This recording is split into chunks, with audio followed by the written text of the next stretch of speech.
ओम नमः सिद्धेभ्य। नमो नमः सत्हितंकराय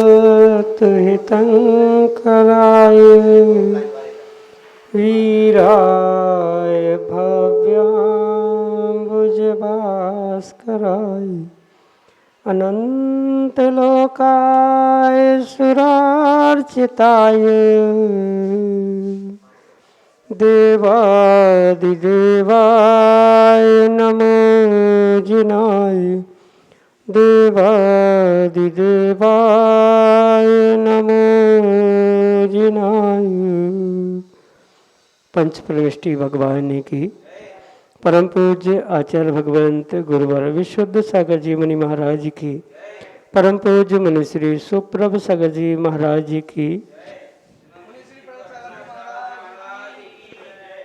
समीचीन विकल्पों का सम्यक समाधान, सम्यक ज्ञान की वह अनूठी विधा जो निश्चित ही हमारे लिए आत्मकल्याण का एक अनूठा सोपान साबित हो रही है। क्योंकि जब मन का विकल्प समीचीनता को प्राप्त होता है और उसका आगम के परिप्रेक्ष्य में सम्यक रूप से समाधान किसी निर्ग्रंथ गुरु से प्राप्त हो जाता है, तो निश्चित ही वह हमारे कल्याण का पथ प्रशस्त करा देता है। ऐसी आत्मकल्याण की अनूठी विधा प्रारंभ करते हैं। और आज के पहले विकल्प के लिए मालती महाजन हिंगोली महाराष्ट्र से महाराज श्री के श्री चरणों में कोटि कोटि नमोस्तु निवेदित करते हुए अपना समीचीन विकल्प रख रहे हैं कि महाराज जी, क्या सभी तीर्थंकर भगवंतों का समूहशरण एक समान ही होता है या अलग अलग? एवं तीर्थंकर भगवान की महावीर स्वामी की वाणी जब 60 दिन तक नहीं खिली तो समूह शरण में जीव कहाँ रहे? हमारे समीचीन विकल्प का सम्यक समाधान करने की अनुकंपा करें। नमोस्तु महाराज जी, नमोस्तु। ओम नमः सिद्धम। परम पूज्य आचार्य भगवान गुरुवर विशुद्ध सागर जी महाराज की, परम पूज्य मुनिश्री सुप्रभ सागर जी महाराज की, सभी तीर्थंकर भगवंतों का समोशरण वैभव आदि की अपेक्षा से समान होता है, पर उनकी जो साइज या उनका जो आकार परिधि होती है वह प्रत्येक तीर्थंकर की अवगाहना के अनुसार कम अधिक होती है। जैसे प्रथम तीर्थंकर आदिनाथ भगवान की अवगाहना 500 धनुष होने से उनके समोषण की भी अवगाहना उनके ही प्रमाण के थे। अंतिम तीर्थंकर महावीर भगवान की 3.5 हाथ की जो अवगाहना कही जाती है वहाँ भी बिल्कुल उनके ही प्रमाण से उस समोषण की अवगाहना या समोषण की परिधि स्वीकार की जाती है। पर अन्य जो वैभव है यानी गोपुर द्वार, 7 भूमियाँ, 8वें भूमि पर भगवान विराजमान होना, 8 प्रातिहार, मंगल द्रव्य, 14 रत्न, 14 निधि, वापिका, चैत्यालय, चैत्य वृक्ष आदि सभी बिल्कुल समान होते हैं। उनकी संख्या में कोई भी अंतर नहीं होता, मात्र जो साइज है यानी उसकी जो परिधि है उस परिधि में अंतर आता है, उसका जो व्यास है उस डायमीटर में मात्र अंतर आता है। तीर्थंकर भगवान की अपनी अपनी अवगाहना के अनुसार वह कम जाता होता हुआ देखने में।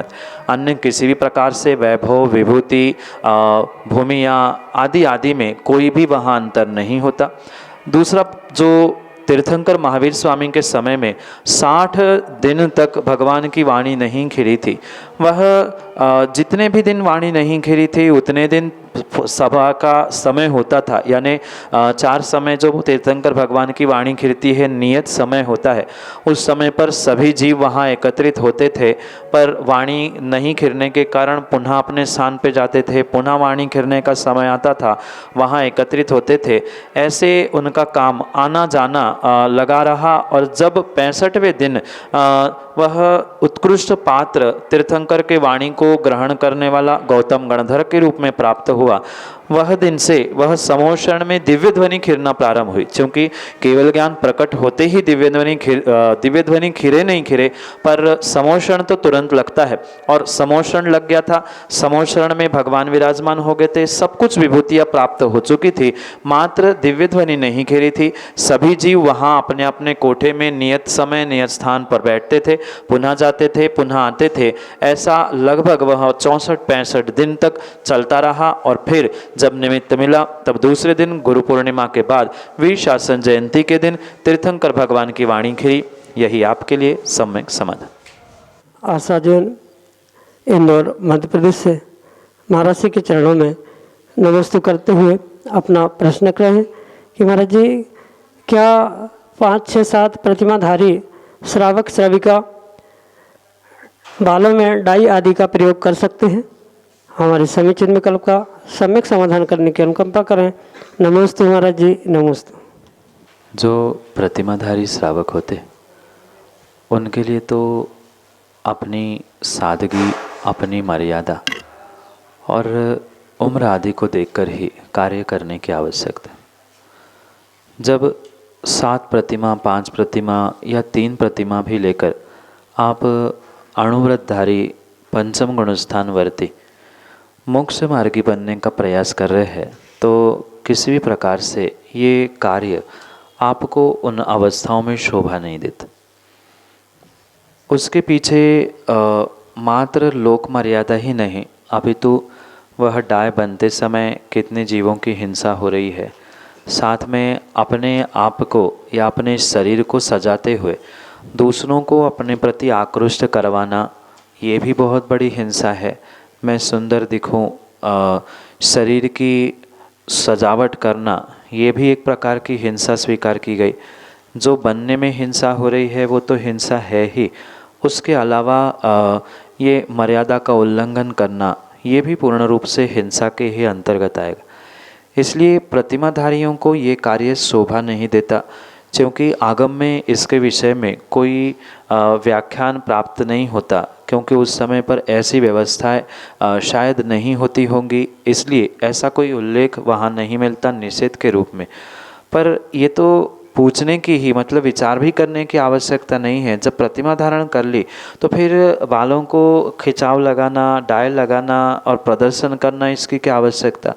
जब आत्मा की साधना में, मोक्ष मार्ग में लगने का प्रयास चल ही रहा है, ध्यान, साधना, सामायिक प्रतिक्रमण, इन क्रियाओं में आप व्यस्त है ही, तो फिर किसके लिए डाय लगाना और क्यों दिखावा करना, ये प्रश्न स्वयं से पूछे और इस निरर्थक कार्य के पीछे अपने आप को, अपने उपयोग को, अपने पुण्य को और अपने समय को बर्बाद ना करें।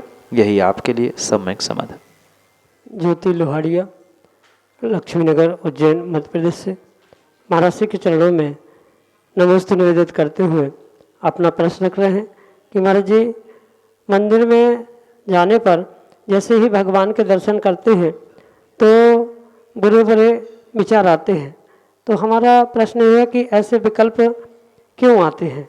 हमारे समीचीन विकल्प का सम्यक समाधान करते हुए हमारा मार्गदर्शन करने की अनुकंपा करें। नमस्ते महाराज जी, नमस्ते। मंदिर में पहुंचते ही भगवान के दर्शन करना, भगवान के दर्शन करने के भाव होना, उनके वीतरागता को देखकर अपने भीतर भी वीतरागता उत्पन्न होना, ये पुण्य के उदय से ही होने वाली क्रिया है। और माना कि भगवान के दर्शन करने के उपरांत किसी अन्य प्रकार से कोई विपरीत विकल्प उत्पन्न हो रहे हैं, चाहे वह नेगेटिव सेंस में हो, तो भी वह पूर्ण रूप से ये समझना होगा कि वहाँ कहीं न कहीं जीव का सातिशय पाप उदय में आ रहा है। जितना भी अच्छा कार्य जीव के साथ होता है वह पुण्य के निमित्त से, और वर्तमान में होने वाला वह विपरीत कार्य पाप के ही निमित्त से देखने में आता है। इसलिए जो भी विपरीत भाव हो रहे हैं या परिणाम हो रहे, ऐसे बहुत सारे जीव आते हैं और उनका यही कहना होता है कि भगवान की प्रतिमा को देखकर किसी को लगता है उनको उठा के अलग कर दो, तोड़ दो, या बहुत सारे ऐसे नेगेटिव विचार आते हैं, क्योंकि उस क्षेत्र का, उस स्थान का कहीं न कहीं निमित्त नैमित्तिक संबंध होता है, जिसके कारण से ये सहज रूप से विपरीत भाव और विपरीतता घटित होती है। मात्र प्रभु के दर्शन करते ही समय नहीं, गुरु के पास पहुंचने के बाद भी कई ऐसे उल्टे सीधे विचार आते हैं। अन्य भी अच्छे स्थानों में, तीर्थ क्षेत्रों पर जाने पर लगता है कोई गिर कर मर गया, तो यह नाना प्रकार के जो विचार विपरीत आ रहे हैं, ये वहाँ अवश्य समझना कि जीव का जब सातिशय पाप का उदय घटित होता है, तब ऐसे उत्कृष्ट स्थानों पर पहुंचने के बाद भी निकृष्ट से निकृष्ट परिणाम होते। जबकि उत्कृष्ट स्थानों पर पहुंचने पर वहाँ के द्रव्य क्षेत्र आदि की विशुद्धि, वहाँ की वर्गणा प्रभावित करते हुए आपको सकारात्मकता प्राप्त होनी चाहिए थी, आपके भाव बहुत अच्छे होने चाहिए थे। पर अगर ऐसे भाव हो रहे हैं तो वहाँ सातिशय पाप का उदय है। मात्र सामान्य पाप नहीं, बहुत गहरा पाप या बहुत बड़ा पाप का जब उदय होता है, तभी जाकर ये विपरीत कार्य घटित होते हुए देखने में आता है।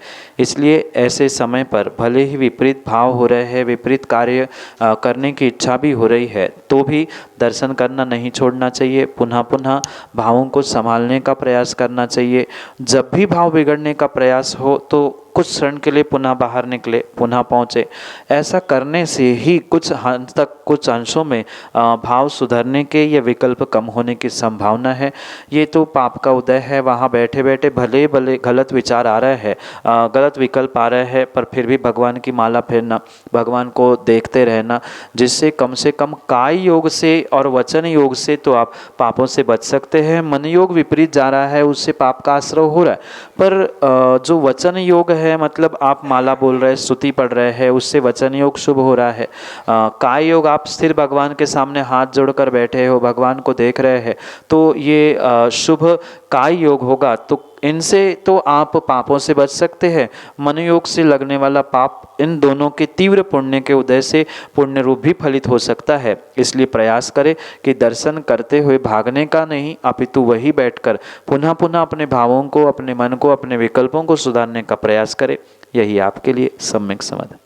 मुकेश जैन, उरा पार्क, लक्ष्मीनगर, उज्जैन, मध्य प्रदेश से महाराज जी के चरणों में बारंबार नमस्ते करते हुए अपना प्रश्न करें कि महाराज जी, पूजन करते समय ठोना पर स्थापना करना जरूरी है क्या? हमारे समीचीन विकल्प का सम्यक समाधान करने की अनुकंपा करें। नमोस्तु महाराज जी, नमोस्तु। अष्टद्रव्य से जो श्रावक पूजा करता है, उस पूजा का एक अविभागी अंग स्थापना कहा जाता है। बिना स्थापना के पूजा पूर्ण नहीं होती। भले ही 8 ही द्रव्य चढ़ाए जाते, पर उन 8 द्रव्यों के चढ़ाने के क्रम में सर्वप्रथम स्थापना की जाती है, और कायदे से वह स्थापना ठोने में ही करनी चाहिए।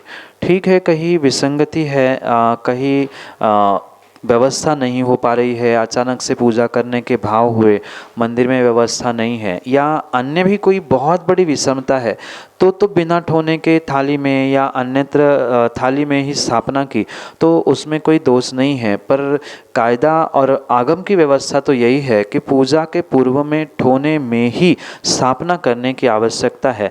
अन्यथा जो आपने ये कार्य किया है, मतलब पूजा की है, तो उसका जो उत्कृष्ट फल मिलने वाला है, वह फल मिलने की संभावना वहाँ नहीं हो सकती। इसलिए पूर्ण रूप से जो विधि आगम में पूजा की बताई है, उसको करने से ही विशेष फल प्राप्त हो सकता है। इसलिए ठोने में ही स्थापना करना आवश्यक है। ये भी ध्यान रखें कि वहाँ ठोने में भगवान को नहीं बुलाया जा रहा है, स्थापना वहाँ एक सांकेतिक रूप में की जा रही है। आह्वान तो हम अपने हृदय में करते हैं। मंत्र को भी अगर गौर से पढ़ा जाए तो अत्र अत्र सन्निधिकरण मम हृदय, मेरे हृदय में भगवान को, गुरु को मैं आमंत्रित करता हूँ। फिर ठोने की और स्थापना की क्या आवश्यकता?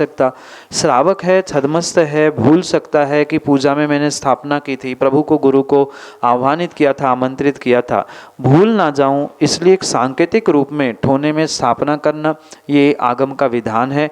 सभी थाली आदि बर्तनों से वो एक विशेष ऊंचाई को प्राप्त होने वाला बर्तन या ठोना कह दो, तो उसी कारण से ठोने में ही स्थापना करना आगम सम्मत है।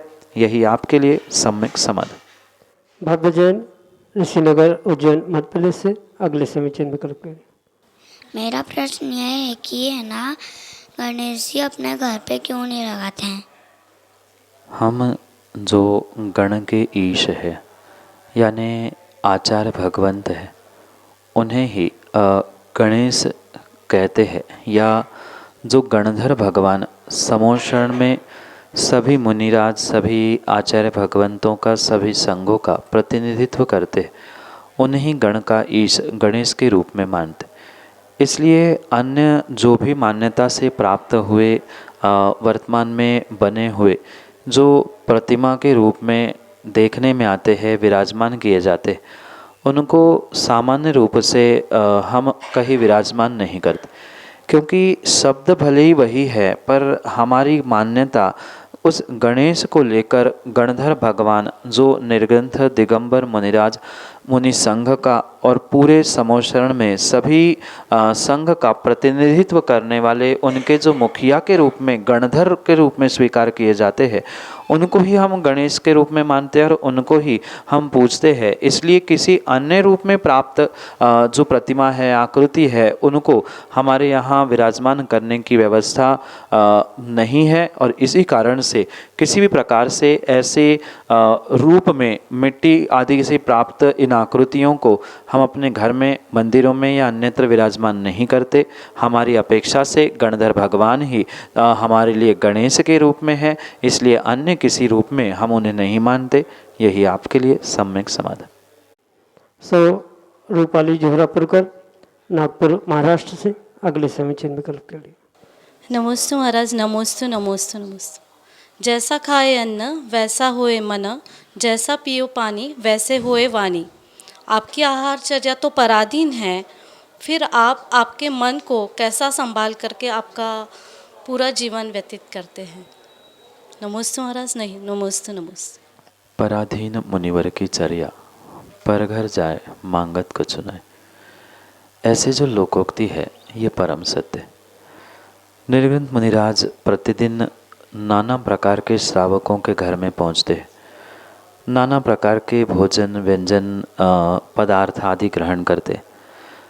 और मात्र एक नगर नहीं, ऐसे तो उनका पूरा जीवन ही नाना देशों में, नाना प्रांतों में, नाना नगरों में व्यतीत होता है।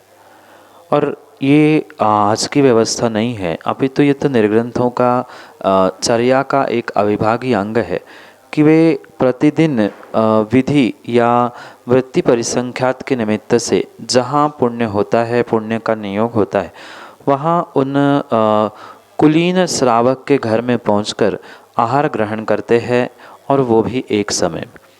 ये लोकोक्ति सत्य तो है कि जैसा खाएंगे अन्न वैसा होगा मन, जैसा पियो पानी वैसे होगी वाणी, पर ये भी जो कथन है मात्र एक निमित्त प्रधान कथन है। ये निमित्त उन्हीं जीवों को प्रभावित करते हैं जिनका उपादान कमज़ोर हुआ करता है, क्योंकि श्रावक इन सभी घटनाक्रम को या बाहर के निमित्तों को संभालने की शक्ति नहीं रखते। इसलिए स्वाभाविक रूप से उनके बहुत जल्दी भोजन पानी के निमित्त से भाव, वाणी, परिणाम आदि बदलते हुए देखने में। क्योंकि निर्ग्रंथ मुनिराजों की आत्म साधना लंबे समय से चल रही है या वह करने का प्रयास करते हैं, इसलिए वे बहुतायांश समय में अपने आप को संभाल के ले जाते हैं। पर कई बार ऐसा होता है कि जब सामने वाले श्रावक के यानी दाता के भाव अच्छे नहीं हैं, उनके परिणाम अच्छे नहीं हैं, तो स्वाभाविक रूप से मुनिराजों को अंतराय होना, उनका स्वास्थ्य बिगड़ना या और भी विपरीत कुछ घटनाएं होना, ये अधिकांश रूप से देखने में आता है।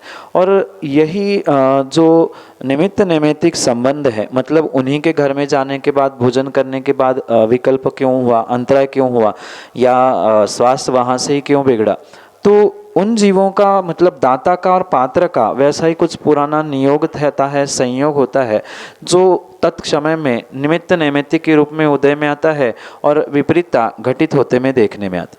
इसलिए ये अवश्य समझे कि साधु तो अपनी साधना पूर्ण रूप से करते ही है, पर फिर भी जैसे आगम में आचार्य भगवान ने सूत्र दिया, बंधित कौ पारणाम कौच, जिसके शक्त्यांश अधिक होते हैं वैसे बंध उसी प्रकार परिणत होता है।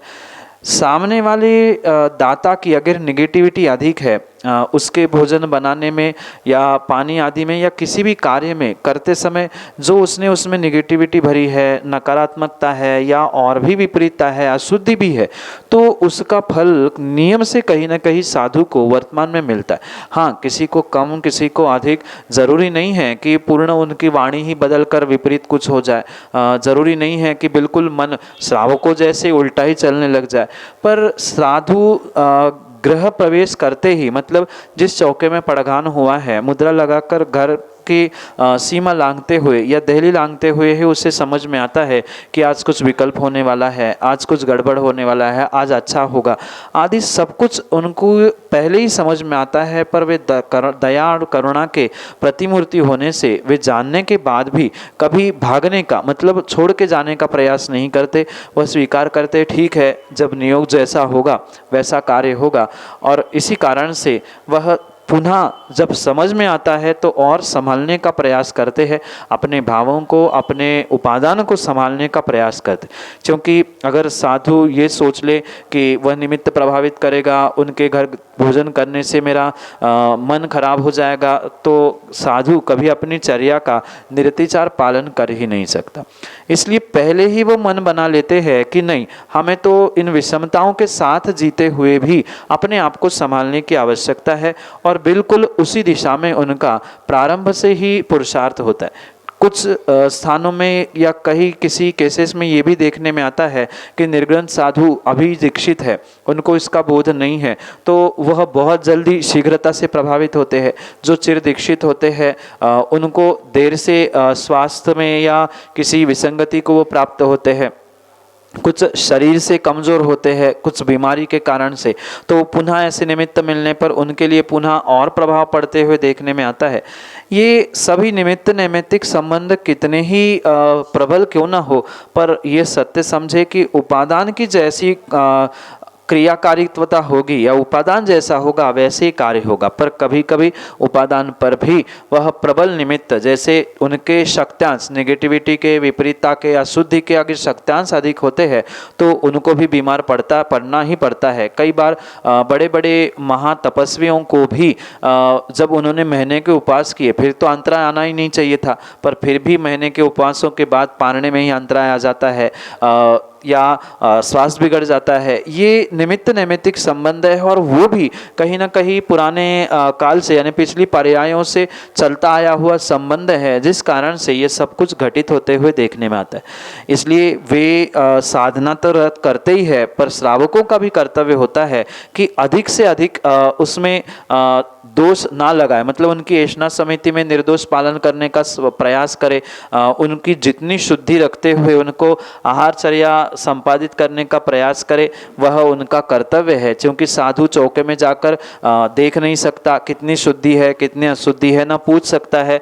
बस श्रावक ने कह दिया मन शुद्धि, वचन शुद्धि, काय शुद्धि, आहार जल शुद्ध है, तो मुनिराज तो उन पर विश्वास करते हुए आहार ग्रहण करते हैं। पर यह कर्तव्य श्रावकों का होना चाहिए कि किस प्रकार से हम आहार बना रहे हैं, उसकी मर्यादा, उसके देने का तरीका, बनाने की विधि, ये सब कुछ जितनी उत्कृष्ट होगी उतनी ही निर्ग्रंथों की साधना भी उत्कृष्ट होती है। और इसीलिए वर्तमान में उतनी शुद्धि नहीं हो पाने के कारण से ही साधुओं की भी उतनी विशुद्धि नहीं बन पा रही है। कुछ अंशों में उनका उपादान भी, उनके अनादि के संबंध भी वैसे जुड़े हैं और इसी कारण से ये सब कुछ विपरीतता वर्तमान में देखने में आ रही है।